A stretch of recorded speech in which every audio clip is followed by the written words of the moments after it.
Dennis Padilla, hindi na maalala kung kailan sila huling nagkita ni Julia Barreto. Narito ang eye-spotted report ni Anton. Isang nananabik na ama, ito ang mababasa sa post ni Dennis Padilla sa kanyang Instagram account matapos na i-reshare nito ang picture ng anak na si Julia Barreto na promotional material para sa pelikula nito kasama si Aga Mulak. Sa kanyang caption, sinabi ni Dennis na hindi na niya matandaan kung kailan sila huling nagkita pero lagi raw siya nagdadasal ng mas marami pang biyaya dito at good luck umano sa bagong movie nito. Huling nakita magkasama ang mag-ama noong 2021 na mag-guest si Dennis sa vlog ni Julia kung saan naglabasa sila ng sama ng loob.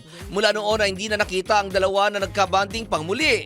Kung matatandaan, sa vlog naman ni Karen Davila ay sinabi ni Julia noong 2022 na hindi sila nag-uusap ng kanyang ama. May matinding takot na raw siyang nararamdaman dahil paulit-ulit na lang daw kasi na nagkakabati sila tapos magkakaroon na naman ng tampuhan kaya't magpapahinga raw muna siya sa naturang cycle ng kanilang relasyong mag-ama.